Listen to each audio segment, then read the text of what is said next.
And yes, I was able to watch right before the Oscars on that Oscars Sunday movie called Poor Things, starring Emma Stone and Mark Ruffalo. And yeah, it was a pretty crazy film. It's kind of hard to get into just because of how drastically different it is, and you kind of don't really know exactly what you're watching and all that stuff in the beginning. But in the end, it is a pretty good performance by her. Obviously, she did win the Oscar as a best actress for it. They won like for production design and I believe the costume design as well for that movie. But yeah, overall, I thought it was pretty good. It's pretty out there. You had to kind of not think as much while you're watching it, just go with the flow. But I don't mind those type of movies. I'm pretty sure I like The Shape of Water, but you know, a woman falling in love with an amphibian creature looking guy, I'm pretty sure people had to, you know, bend their minds for that as well at the time, and that even won Oscars too. But yeah, it's pretty much about a woman who tries to commit suicide, or she actually does, and then scientist finds her. He's kind of like a Frankensteinish type of guy. He has some a weird look to him as well, like he's done multiple stuff on himself, and then kind of puts a new brain in her head, and she kind of acts like a child, so she's kind of working from being like the infant stage up to a woman as well, kind of growing throughout the entire film, learning about pretty much everything there is to know about this world in pretty quick time as well too in the film. But overall, I did think it was a good performance. I still have not seen Killers of the Flower Moon as I'm recording this video.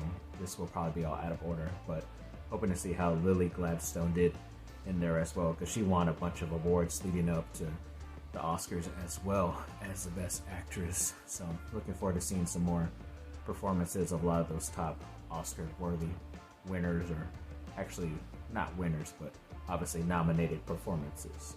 And I was able to watch another movie called Joyride, which came out in 2023. A group of 4 Asian women that go, and I think one of them has to like try to close out a deal for her law firm with another client out there in China.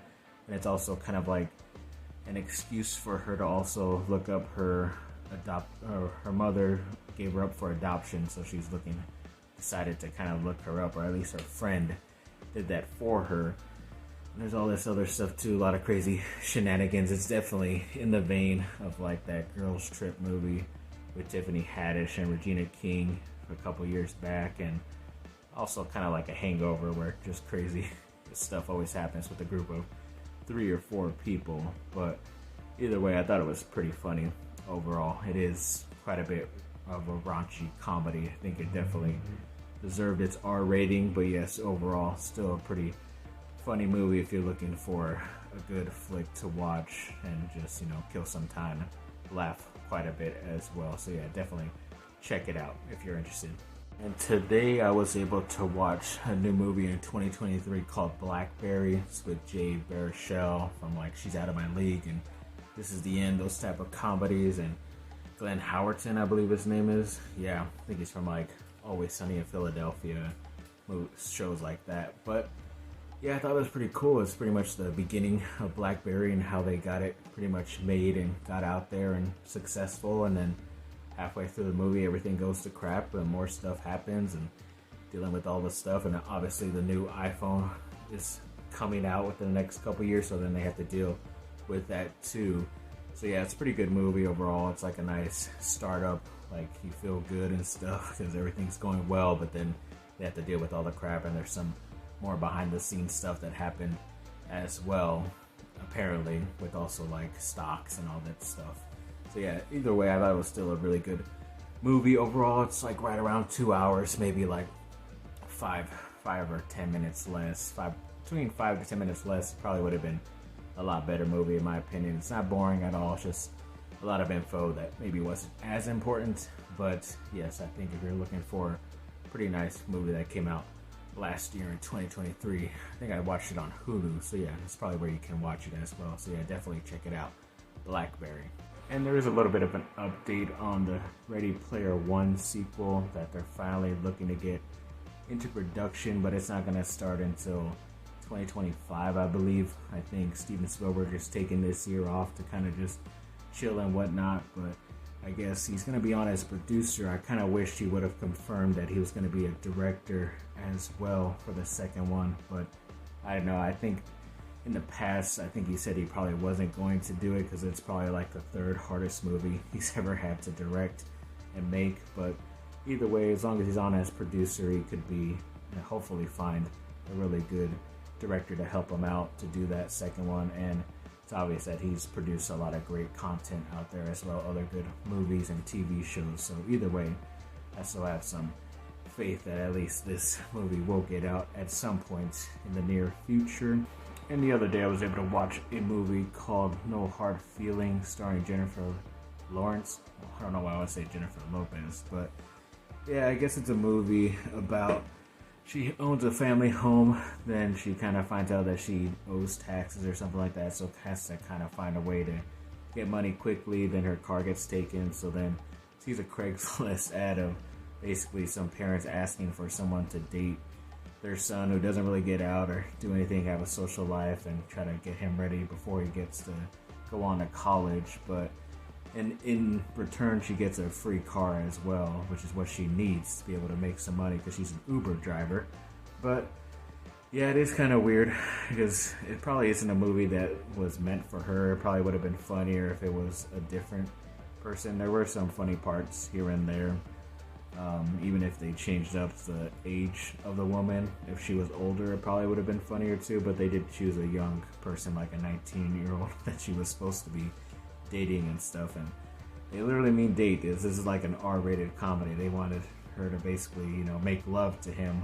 But in the end, she kind of ends up having, true feelings, more of like a brother instead of wanting to sleep with him, which is, I guess, the good thing. But either way, I guess it's an okay enough movie if you're interested in watching something that's somewhat funny. They even had a great actor in there, Ebon Moss-Bachrach from The Bear, that TV show I always talk about, but he was only in like a handful of scenes. He probably only shot for like a day or two because of how much he was in the movie. But if they probably used his character a bit more, you kind of would have understood like how much trauma she has of a father basically leaving her at a younger age and all that stuff. You kind of learn that out throughout the movie. But either way, it's an okay movie. I probably won't watch it again. It's kind of raunchy a little bit here and there, and especially because I only really heard about only one scene from this movie that was talked about a lot, and because it's a certain nude scene, if that's what it's really only talked about and not something really funny or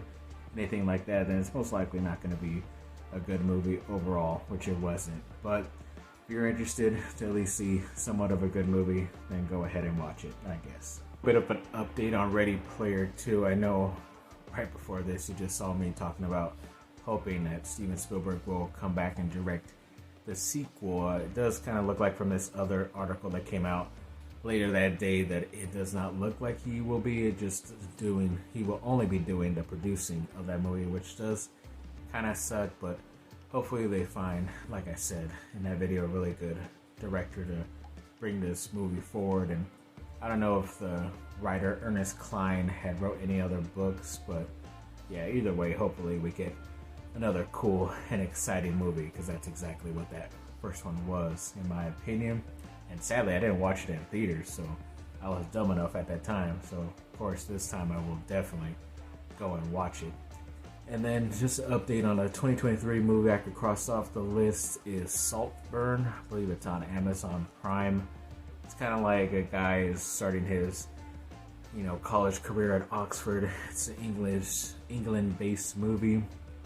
Kind of has no friends, a nobody. Meets this one guy, finds out he's very popular, and ends up also finding out too he's rich and stuff. But he kind of like gets his way into hanging out with that rich guy, him and his family, over the summer break. And he gets to go to the mansion, see how they live and how they're kind of, just snobbish and all about each other. But yeah, then something kind of happens to where a certain character starts doing certain things, and you kind of don't know exactly why. After thinking about it for a bit, you kind of understand maybe it's because of something that might have happened in the middle part of the film.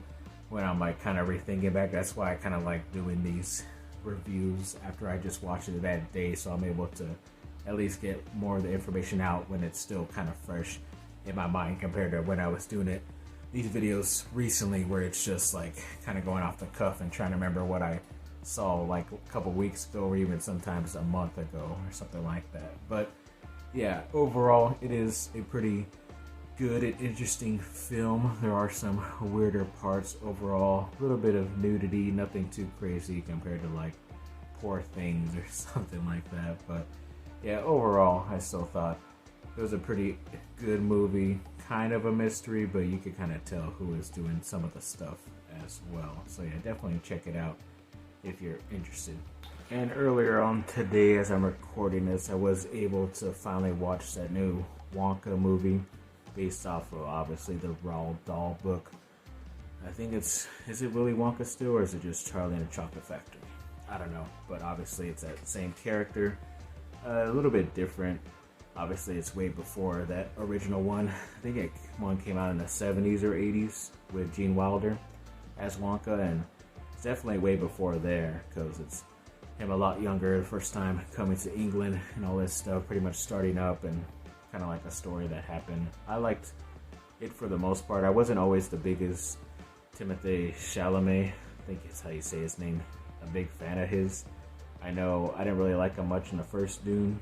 After I watched it again, I was like, okay, I kind of understand what they're going for in this movie, but definitely after his last two performances I seen him in Dune Part 2 and this one, I thought he did pretty good in both. And obviously a bunch of new songs, they kind of work in some of the older songs, especially from the older version. They really don't have any, this one doesn't really have a connection to the Tim Burton and Johnny Depp one, the Charlie and the Chocolate Factory, but overall, I thought it was a good directed movie. I know the Paddington director who directed those first two movies, I don't mind those movies as well. I liked them quite a bit, so thought he did a pretty good job here. And it's pretty much a musical for the most part. You get a song like every couple of minutes after a bit of talking. So yeah, overall, did like it. If you're interested, go check it out.